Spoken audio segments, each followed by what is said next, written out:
going on, guys? Today we are jumping straight into Forza Motorsport 7 with the full game. This is not the demo, this is the full game, and I got some gameplay for you guys. Props to Microsoft for inviting me out to New York last week. If you follow me on Twitter or Instagram, you may have seen that I was out there. They invited me out so I can capture some gameplay for you guys, so massive props to them for making all of these videos possible that you'll see throughout the next couple of days. I do have a bunch of cool stuff, so make sure you subscribe for that, as well as a giveaway for some exclusive Forza Motorsport 7 driver gear, which I will link in the description down below. It's really cool. No one I know has it, so if you want some stuff that is going to be probably one of the rarest things in the entire game, links down below and good luck. So today we're jumping into Forza Drivers Cup. Let's get into it. I'm going to jump in and out here. Enjoy. Welcome to Forza Motorsport. I'm here to help you achieve racing glory. Now, this is where your journey starts. And trust me when I say it's going to be a hard-fought, hard-driving road to win the Cup. It'll be a road full of choices you'll have to make. And here's the first one. Who are you? So, we actually start up the Forza Drivers Cup by building our character. I say building our character in air quotes because it is character customization, but it's not really to the in-depth level that you would really want. Like, if I want to go in and build a character, which is one of my favorite things to do in all of these games, is to go in, give your character a name, an abbreviation, a country they're from, a driver number, maybe even a team. All of those things make the game feel very personal to you. And in this game, you do get some of that with your gender, and you can go in and toss your driver gear on, like I said. But it's okay. It's okay. Anyways, but like I was saying before the video, before that intro, excuse me, we do have that super exclusive giveaway for the E3 racing gear. It's gonna be extremely rare. You're probably not gonna see many people, if anybody, with it. So good luck to you guys entering that giveaway down below. I know there are some people who are very interested in that. I do have some other giveaways coming, I should say. Let's use this time to tease some stuff, actually. So, giveaways, stay tuned for those. Those are going to be quite cool. I also have a bunch more Forza Motorsport 7 gameplay coming very soon. Later today, I have your first look at Maple Valley drifting in a wide body car. Throughout this entire video, I'm going in and saving as much money as possible and trying to get as much and amass as much as possible so I can go in and build something really cool for you guys. So later today and tomorrow and the following days, stay tuned for some videos because, like I said, I got some really cool cars. So, anyways, before we get too far into this gameplay, let's talk about what's actually going on screen, which is the Forza Drivers Cup. Now, when you start up the game for the first time, you get introduced to the Forza Drivers Cup and you do a tutorial, sort of tutorial.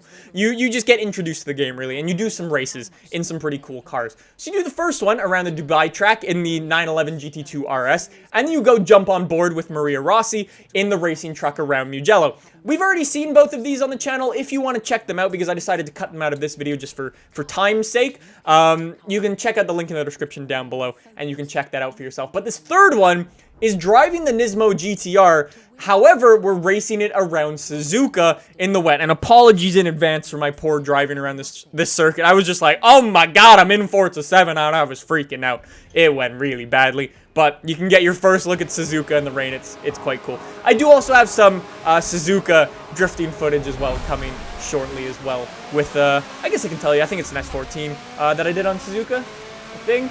I did a bunch of different cars, so stay tuned. I know I did an S15, I did an S14, I did a BRZ, and then I did an RX-7.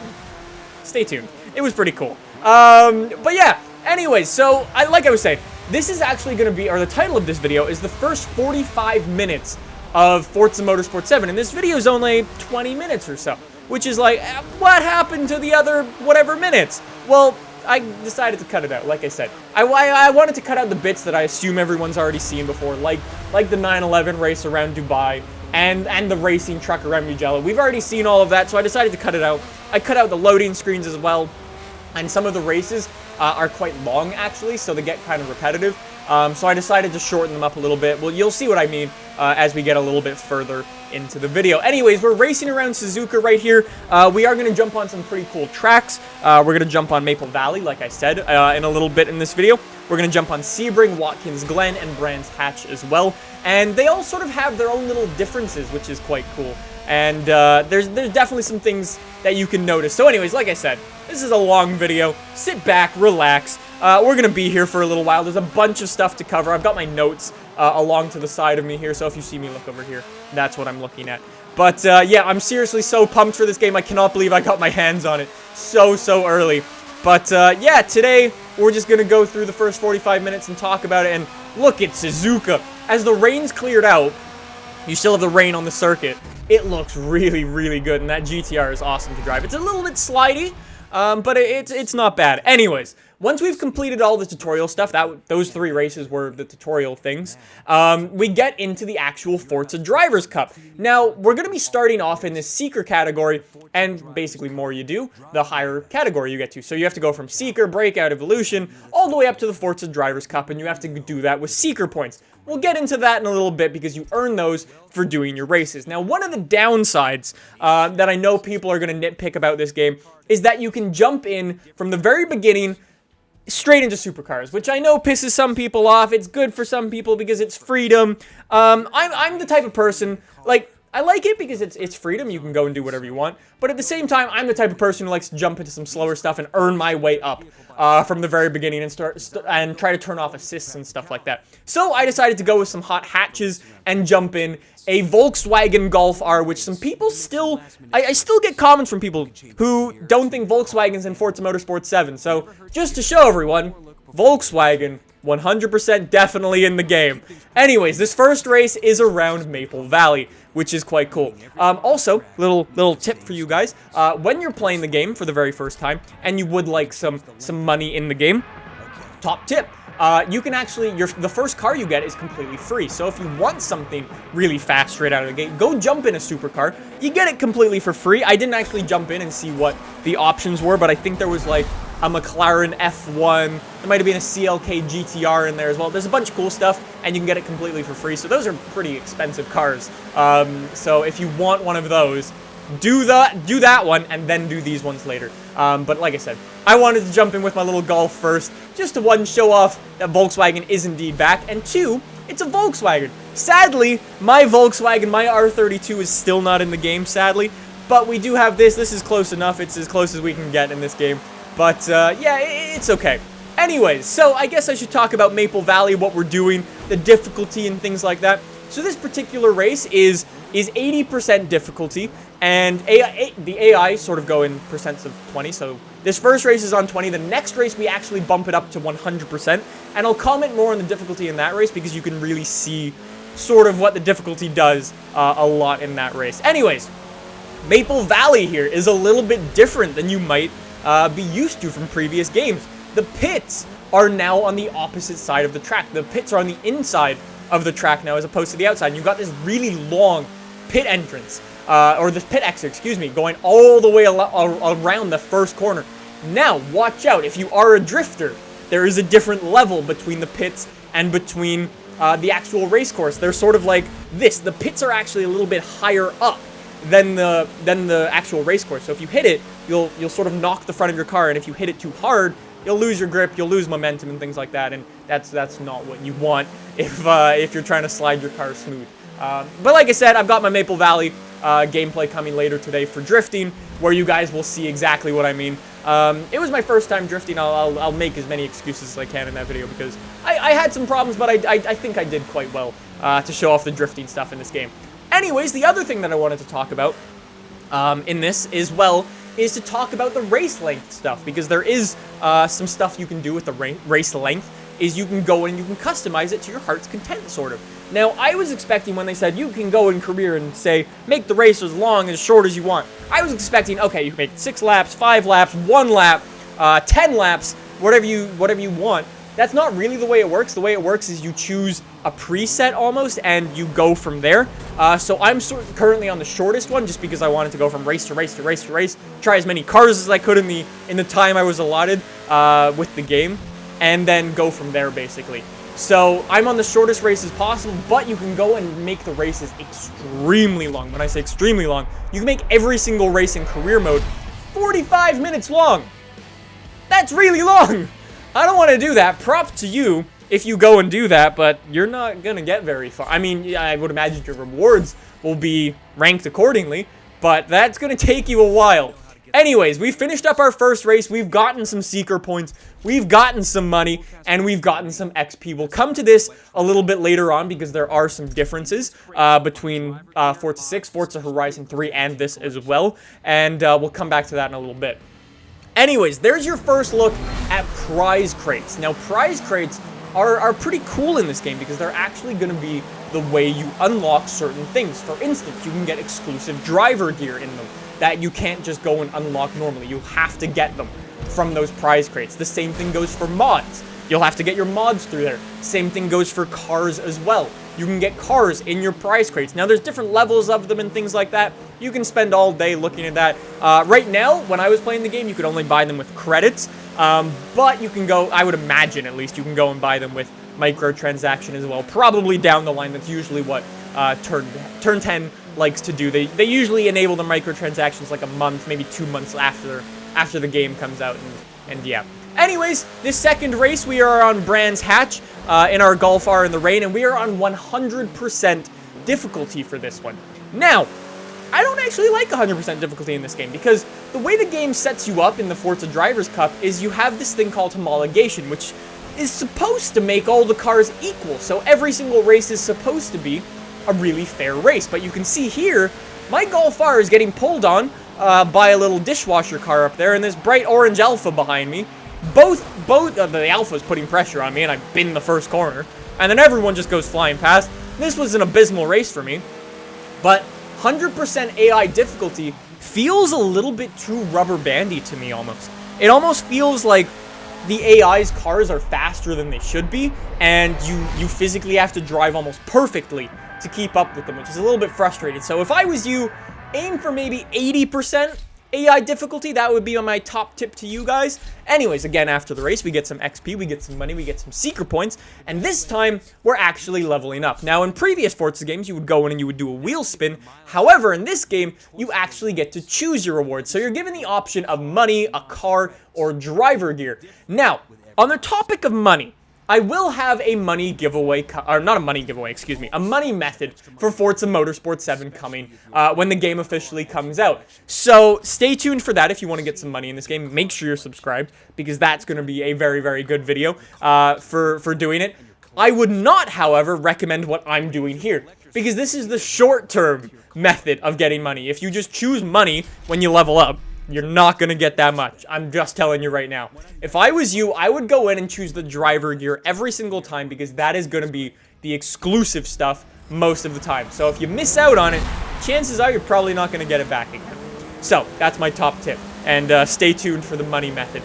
Anyways, third race now, we are jumping onto Sebring at night. Now, things I want you to pay attention to right for this particular race is how dark the sky is. It's a 4-lap race.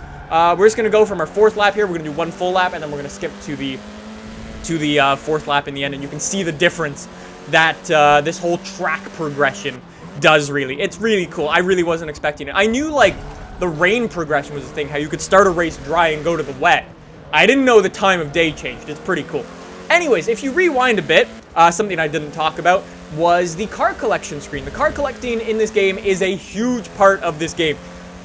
You won't be able to go in anymore and just buy any car straight off the bat. You are going to have to go in and earn your cars. You'll see that a little bit later in the video as well, how you can earn some exclusive cars completely for free, but you do need to do some things to get them. So, the car collecting in this game is super, super important. Based on the number of cars you own, based on how many you buy and stuff like that, you will amass a score. This score will then go in and enable you to get special cars and level you up for your car collection. You'll go from tier 1, I think, all the way up to tier 7 cars.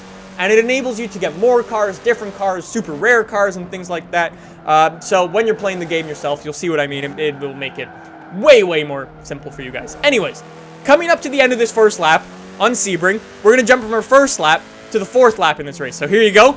Pitch black to, like, morning. That's pretty cool. I didn't know that was in there, if I'm honest. So that is pretty cool. So you're definitely going to see some of that. Again, we're just going to skip to the end of this race because it gets quite repetitive. This is back on 80% AI difficulty, by the way. I found 80% seems to be like my Goldilocks zone. I mean, every person will have something different as to where you want to put your AI difficulty, but 80% for me was the place to be. I found you could make mistakes and you wouldn't be super penalized for them, but at the same time, it was still a challenge to get in first place every single time. Anyways, as we come up to the end of this lap, we're going to head over to Watkins Glen for a nice clear race. However, not really much happens with it, and you will see one difference I noticed in the track. I should say as well, you guys are probably going to notice some things that I didn't notice while playing this game. Like I said, I only had a certain amount of time to play this game. If you guys notice anything in the gameplay that I might have missed, please let me know in the comments, because it's totally possible that I might have missed some stuff. Anyways, money, XP, rewards, and stuff like that. We get all of it, stuck on level 2, and head off to Watkins Glen for our final race in this Seeker Championship. Now, this is a race where I actually get in some pretty good battles with people. Like I said, AI 80% difficulty again, and the AI do some sort of attacking. You'll see me crash into some people like that. Solid job, me. But you will see, like, almost going wheel to wheel with people through corners and stuff like that. It's quite good. I did not expect the AI to like, defend positions and be able to stick with you or try to pit maneuver you in the middle corners like that. But it is cool. I feel like single-player races are definitely going to be improved on for this game. But here's the difference I noticed on this track. No more are the death curbs on Watkins Glen. If you watch the AR12 Racing Championship presented by Elgato Gaming, you would have seen the death curbs on Watkins Glen. If you go play Forza 6, you come through this section of the track. These inside curbs, if you hit them, depending on the car you're in, you will almost roll, depending on your speed. I like to call them death curbs, for instance. The name sort of gives it away as to what it is. But no longer they exist. We have proper normal curbs now, so you can go and hit them as much as you want, and no more worries about your car flipping and rolling over. So anyways, we'll skip to the end of this race, and we're going to be done with the Seeker Championship. After the Seeker Championship, we are going to see how many points we have amassed throughout all of that. So we're going to see the number of points there. We earned 355 points for doing that particular race, and that puts us up to 805 points in total. That's actually not a lot of points. To get out of the Seeker category, you need to earn 2,500 points. The top guy, the guy who came first here, this middle guy, he only earned 1,000 points. That's not a lot. Like, it's going to take some time to go from championship to championship and get all the way up to the top tier. It's going to take some time, which I quite like. Anyways, level up again, go for some money. You can see the prizes we can earn again. And one thing I really like is how, say you're level 2, going up to level 3, you can see the prizes that you will earn once you hit that level, which is really, really good. Anyways, now that we've finished up our first championship, we need to go in and choose a showcase event. For this one, we had the option of racing against Ken Block in a Gymkhana battle, or going in the limo and doing car bowling. Now, for all of you guys who are unfamiliar with me, when I'm given the chance of driving a limo in this game, I always do it, and whenever I can play car bowling in this game, I always do it. I don't really know what the Ken Block one is. I would imagine it's similar to racing the Stig from Forza Motorsport 6. It's just going to say Ken Block. Instead, you're going to be in the Ford Focus RSRX. Anyways, these showcases are actually really, really important because, say, for instance, you want this limo. The only way you can get this limo is if you go in and you do this showcase and you actually complete it and you pass it. So if you want to be in Limo NASCAR, which I'm definitely going to say is going to be a thing in Forza Motorsport 7, you're going to need to go in, do the showcase. Luckily for us, it is early in the game, so we can all go, earn that limo, and then we can play some Limo NASCAR together. But anyways, that is it. That is the first 45 minutes of Forza Motorsport 7 condensed down to about 20. I hope you guys enjoyed this video. If you did, you can subscribe down below for more videos like this in your subscription box. Don't forget to check out that giveaway, like I said, for some super, super exclusive driver gear. We've also got some more Forza Motorsport 7 gameplay coming out throughout the coming days. So again, make sure you're subscribed. Like I said, I've got a bunch of drifting stuff. I have a really, really cool thing tomorrow that I was not expecting to see in this game.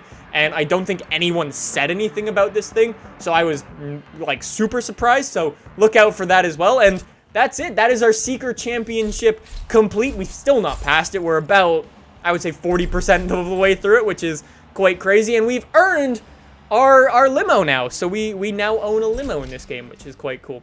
Anyways, that is that. That is Forza Motorsport 7. I hope you guys enjoyed this video, and I will see you a little bit later today with some Maple Valley drifting in a good old wide body car. I'll see you guys then. Bye!